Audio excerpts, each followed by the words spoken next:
반갑습니다. 박재원 세무사입니다. 자, 이번에 알아둘 내용은 우리 사업하시는 분들이 꼭 알아둘 내용입니다. 자, 요즘 창업도 많이 하시잖아요. 그죠? 사업자가 꼭 알아둘 내용인데 망해도 돈 되는 절세법이 있습니다. 망해도 돈 된다고 하네요. 자, 그 사례를 같이 한번 살펴보도록 하겠습니다. 자, 제 친구가요. 이 잘 나가는 고액 프로그래머입니다. 연봉 1억대인데 이 프로그래머들이 직장 생활이 길지가 않아요. 그래서 불안하다.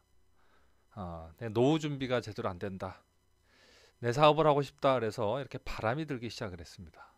그래서 퇴직금을 받아서 프랜차이즈 음식점을 하나 해보고 싶다고 하는 게 꿈이었어요. 그런데 아버님이 허락하지 않죠. 허락하지 않습니다. 이 사업이 쉬운 분야부터 해서 굉장히 이제 부모 자식 간에도 거리가 멀어지게 될 정도로 됐고 아들도 이제 뜻을 굽히지 않습니다. 그래서 창업을 하게 됐어요. 음식점 프랜차이즈를 하게 됐습니다. 평생 이 컴퓨터하고만 싸우다가 음식점을 창업을 해서 어떻게 됐겠습니까? 예, 결론은 지금 보이는 것처럼 망했고요. 망했고 건물 자체도 망하는 건물로 만들어 버렸어요. 예. 세입자가 이렇게 망해버리니까 건물주도 굉장히 안 좋게 돼버린 거죠. 자, 그래서 3년 만에 3억을 까먹었습니다. 3억을 까먹었어요. 물론 이제 처음에는 좀 잘 됐어요. 그런데 시간이 갈수록 상권이 바뀌기도 하고 아무튼 여러 변수가 장사가 잘 되지가 않았어요. 자, 그런데 이제 이게 손해가 나고 망하고 그러면 다 귀찮은 거죠. 예, 그래서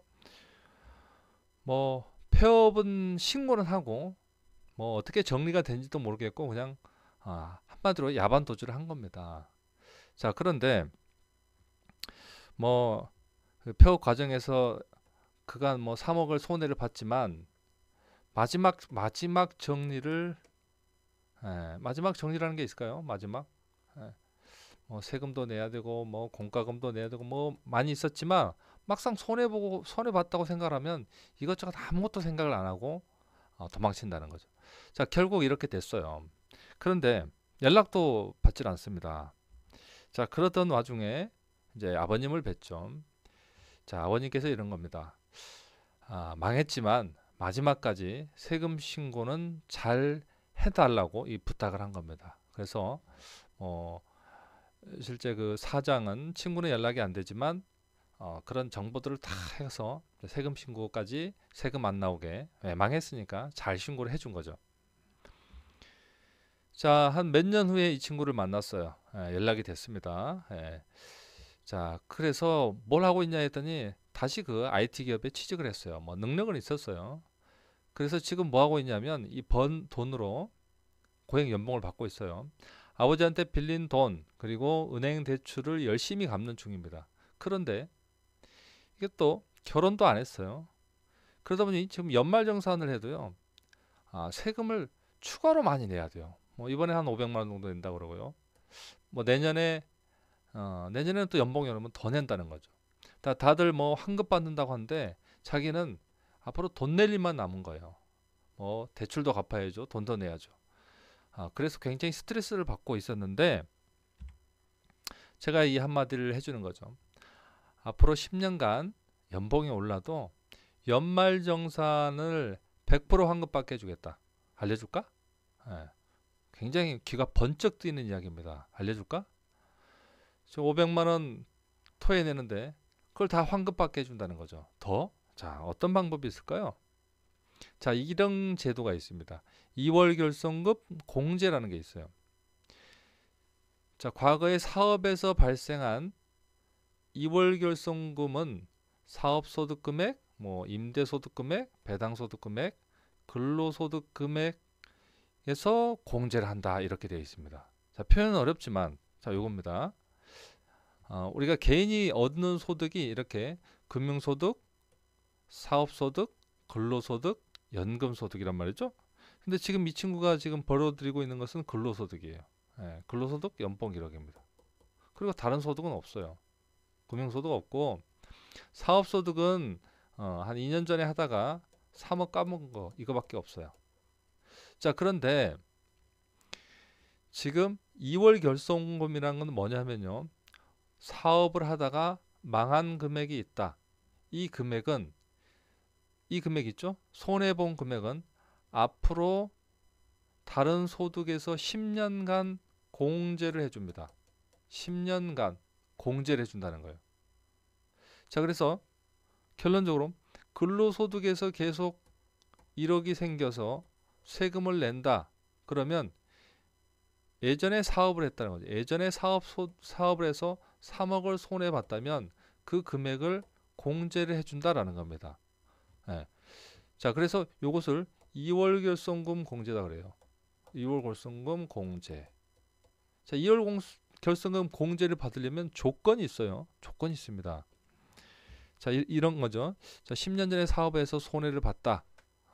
그러면 향후에 발생한 다른 소득에서 다 공제가 된다는 겁니다. 예, 공제를 해줘요. 자, 그래서 그러려면 3억의 손해 본 것을 그냥 뭐 이렇게 아무렇게나 해줄 수 있는 건 아니잖아요.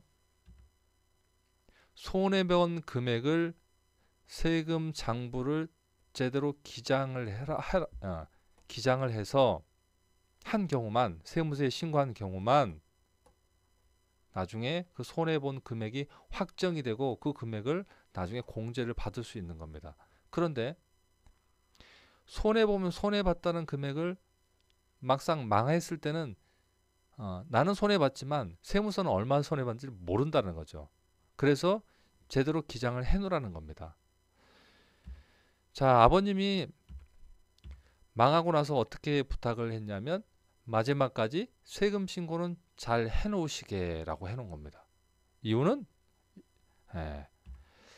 아들놈이 나중에 월급을 받거나 다시 사업을 했을 때 과거에 손해본 3억 얘를 나중에 공제 다시 받아야 되지 않겠냐.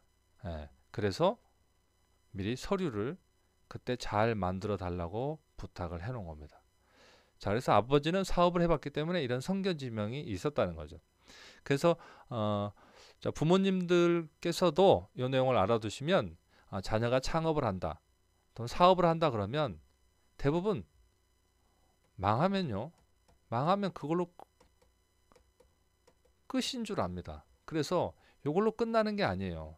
자, 망했을 때도 반드시 세금 신고를 잘 해놓으라. 망하면 얼마의 손해를 받는지를 신고를 해놔야 다음에 월급을 받건지 다음에 다시 사업을 시작했을 때는 그 이득금에서 다 공제를 되니까 그때 세금을 안 내는 이 절세법이 생긴다는 거죠. 자, 그래서 조건은 여러 가지가 있는데 오늘은 큰 틀에서 사업을 하다가 손해를 보면 그 손해를 잘 기장을 해놓으면 다음에 공제를 받을 수 있구나. 그게 10년간입니다. 굉장히 크게 한 번씩 써먹을 수 있는 돈이에요. 꼭 이 내용도 알아두시기 바랍니다.